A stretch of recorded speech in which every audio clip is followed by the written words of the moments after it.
Ici, nous sommes à Kinshasa, capitale de la République démocratique du Congo, pays dirigé par son Excellence Félix-Antoine Tshisekedi Tshilombo, président en fonction de l'Union africaine. Nous sommes précisément dans le marché central, communément appelé Zando, où notre équipe s'est rendue sur le terrain. Question de palper du doigt la baisse des prix des produits surgelés, telle qu'annoncée par le gouvernement central. Arrivé sur le terrain, le constat n'est qu'une autre, car le vendeur se plaint de l'augmentation des prix des poulets sur le marché au lieu des rabais tels qu'annoncés par l'État. Trouvé sur place, quelques commerçants s'expriment en ces termes.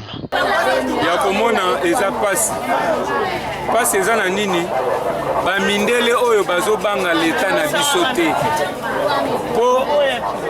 l'État lobi $10 carton soso et puis babengi bango basololi basigné bayokani na 15.5 mais papa pozwa soso ya 15.5 bamisu bakomolala na bachambre froide mundele azoteka 5 cartons bien 8 cartons na journée soki abimisi bongo peza soso oyo ya buyiro biso tobanda osombakala te eza basoso ya rotire soso wana soki natekeli mama nayebisi ete keno eza ya pete na nzungu mwaye kutu mama kabola eza te bazomela ngo na lutu na potopoti lokola potopoti soso moko elema na ndenge osakana te ezalaki na 21.5 tobandeki kosomba ngo 21.5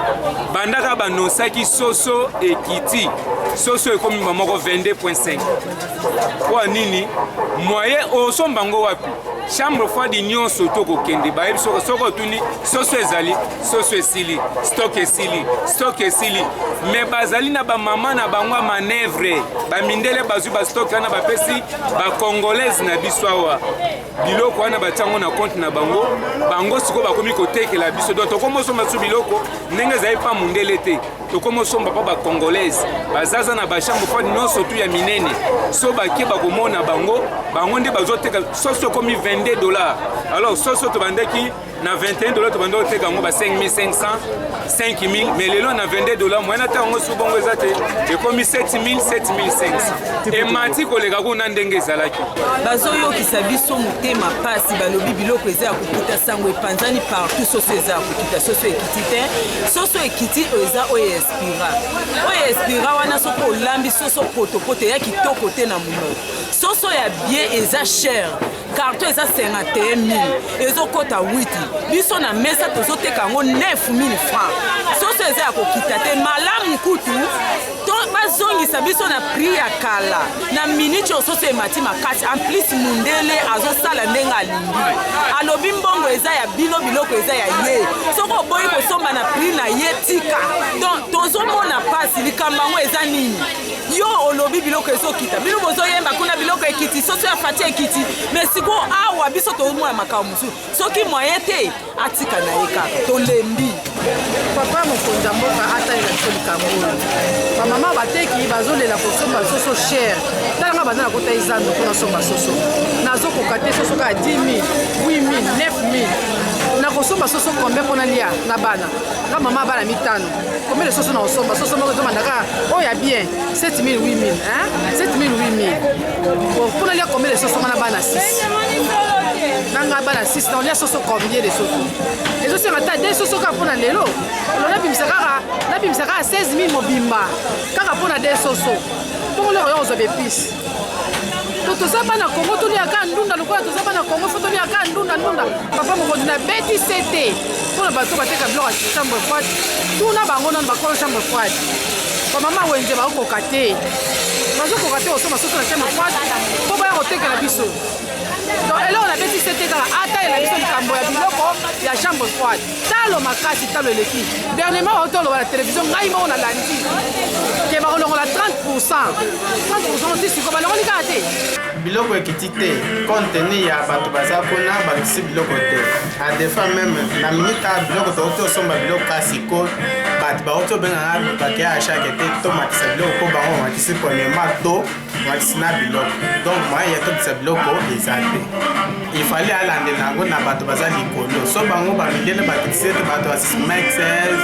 effort Congo so bakitisi biloko na niveau ya likolo biso mpe tokitisa mpota tosomba mpona moins cher a biso mpe tokotia moins se poto facilité peuple apona moya koso poto papa ndenge eza boye to bayebisaki biso ke biloko ekiti na mote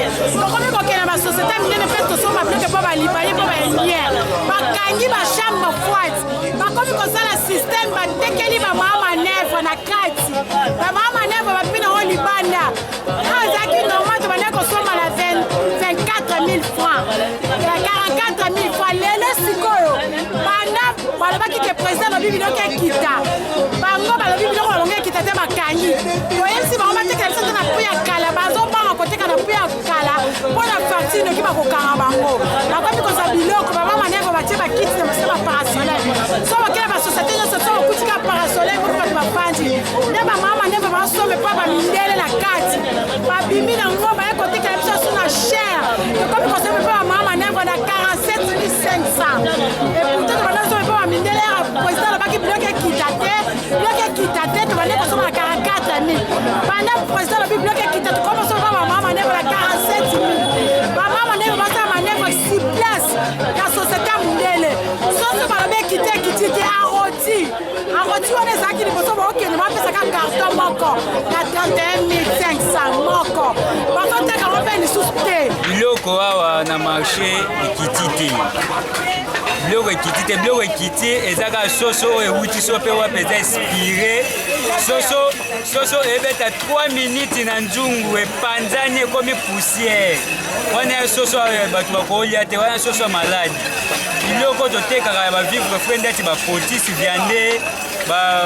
bambanga bamitwa ngulu bakotelete biloko wana donc eza ndeti balobi ke emata lisusu donc emati lisusu plus karto tobanda osomba yango na 32 000 mais ana minute oyo ekomi 43 000 mbanga tobanda osomba karto nango ntango emataki ta balobi confinement ya liboso ya 4 jours bato bamatisa biloko ti lelo ekita te biloko ezomataka kaka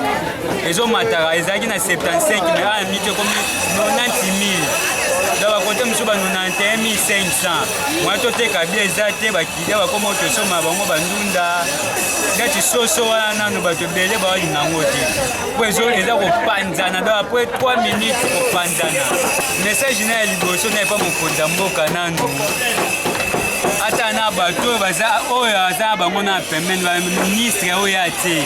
baministre oyo ate wana bazolandela na biloko ezokota na mboka te bapirate ezokota na mboka awa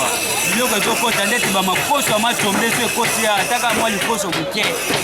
na bazotango mipiku bato bazowelela bato badwani kuna ta bamona biloko mabe ezokota kwani bakanga biloko wana kuna te batika biloko mabe ekota na kati ya Kongo biso toliaka tozwaka bamaladi. Pour certains commerçants, les poulets dits Fachi n'est qu'un produit périmé car ces poulets se transforment en bouillie des minutes après. Est-ce le gouverneur de la ville de Kinshasa, Jantiningo Bilambaka, ou encore le président de la République, son Excellence Félix-Antoine Tshisekedi Tshilombo, voudront-ils manger ce genre de poulet? S'interroge cette commerçante.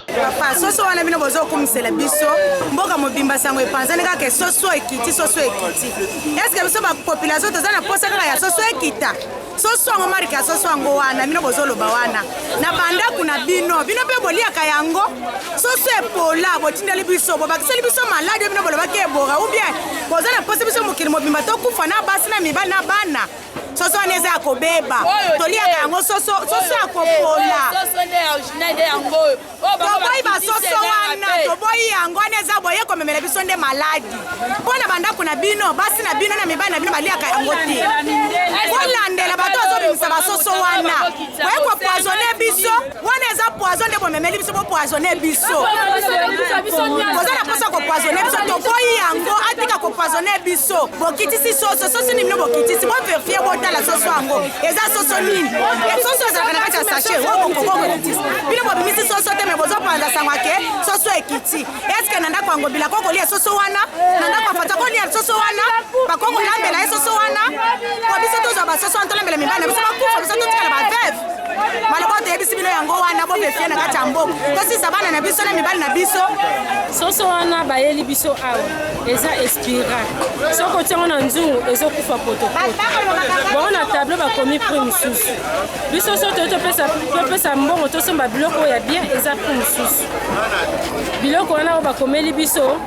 awa biso toteka soso moko ya bien toteka soso moko 9000 francs. Les exportateurs sont-ils influents? Quel état dans ce sol? Ou encore vivons-nous dans la jungle avec une absence totale de l'État? Dossier à suivre.